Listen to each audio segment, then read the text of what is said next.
Je lis du livre de Matthieu, chapitre 7, verset 21, ce qui suit.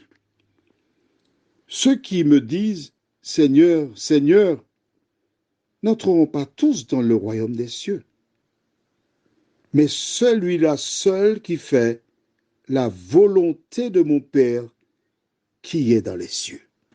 Prions. Notre Seigneur, notre Dieu, nous voici devant toi une fois de plus, là pour te louer, te bénir, te salmodier, te rendre la gloire qui t'est due.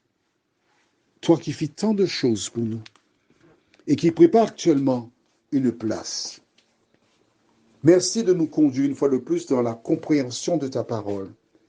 Que le Saint-Esprit nous éclaire, qu'il nous dirige, qu'il nous fortifie, afin que nous soyons en mesure, jour après jour, Seigneur, de marcher selon la parole. Cette grâce, nous te la réclamons au nom de Jésus et pour ta gloire éternelle. Amen. Alors, pourquoi sommes-nous arrivés sur cette référence biblique? Je vais t'expliquer. Rappelle-toi, nous parlons des prophètes. Et nous avons vu cet homme qui a été envoyé par Dieu, qui a délivré le message de la part de Dieu. Le roi a entendu. On a vu le miracle qui s'est produit quand sa main est devenue sèche. Il demanda à cet homme de prier. Il pria et la main fut rétablie. Cet homme fit quelque chose d'exceptionnel. Pourquoi? Parce que le Saint-Esprit, Dieu était avec lui. On est d'accord? Bien. Que se passe-t-il ensuite? C'est tout simple. Le diable qui voit cela va mandater quelqu'un qui est un prophète comme lui. Un prophète. Pas n'importe qui, un prophète. Pour l'inviter à rejeter la parole de Dieu. À faire le contraire de ce qui lui avait été énoncé au départ.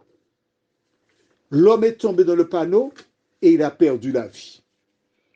Aujourd'hui, tu as un grand nombre de communautés religieuses où toutes ces personnes parlent de Dieu. Toutes ces personnes déclarent, c'est nous qui avons la vérité. C'est nous qui sommes le peuple de Dieu. Nous qui sommes l'église de l'Éternel. C'est nous, c'est nous, c'est nous, c'est nous, c'est nous, et que nous. Et la personne qui ne connaît pas la parole de Dieu, elle est piégée. La personne qui ne lit pas la Bible, elle ne sait pas. Elle tombe les deux pieds joints, surtout quand ces personnes parfois débarquent chez toi. Quand elles débarquent, tu n'as pas de connaissance, tu ne connais rien. Elles commencent par t'assommer en te présentant des choses qui paraissent sensées. Et au fur et à mesure, elles te gagnent. Elles te gagnent. Elles travaillent à l'usure. Mais aujourd'hui, Dieu te permet d'avoir un élément pour combattre ces personnes. Quel élément? Jésus te dit, ceux qui me disent Seigneur, Seigneur, parce que beaucoup de personnes disent Seigneur, Seigneur, hein, n'entreront pas tous dans le royaume des cieux. Mais alors qui va entrer? Il te donne la réponse. C'est celui-là seul qui fait quoi? La volonté de mon Père qui est dans les cieux. C'est important cela. Note bien que Jésus ne dit pas, c'est celui qui fait ce que je lui dis de faire. Il n'a pas dit ça. Hein? C'est celui qui fait la volonté de mon Père qui est dans les cieux. C'est-à-dire que Jésus n'a pas donné quelque chose de nouveau. Attention, reste gentil. Calme-toi, reste avec moi. Ne reste pas dans l'opposition. On l'étudie la Bible, d'accord? Il a dit, ce sont ceux qui font la volonté de mon Père. D'accord? C'est celui-là seul qui entrera. Il est donc important pour toi de savoir, mais quelle est la volonté du Père? Mais on va être rationnel, d'accord? On va être rationnel. Penses-tu qu'on puisse donner, lors d'un examen, des questions, et puis ensuite, les questions que l'on a posées pour l'examen, on décide après que bon, ces questions ne sont pas bonnes, on va donner un autre type de questions pour le même type d'examen. Où est la justice? Il n'y a pas de justice. Mais puisque Dieu est juste, il ne peut pas changer la norme qu'il a donnée. C'est pourquoi il dit, c'est celui-là seul qui fait la volonté de mon Père qui est dans les cieux. J'ai expliqué hier que la volonté, ce n'est pas ce qui sauve. La volonté, c'est l'amour que tu as pour Jésus.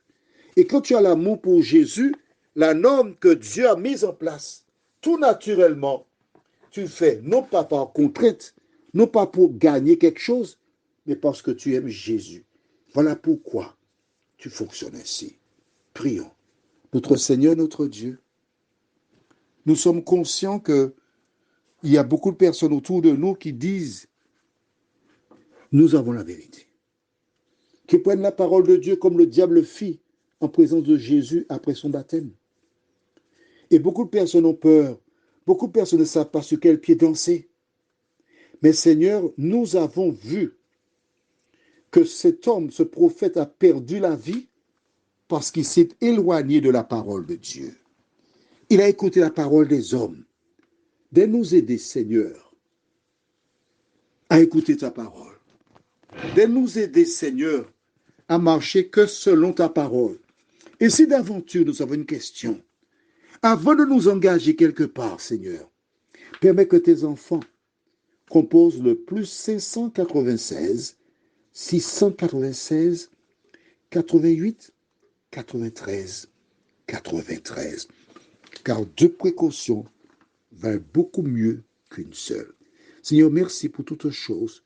Nous avons prié au nom de Jésus pour ta gloire éternelle. Amen. Je te souhaite une bonne journée.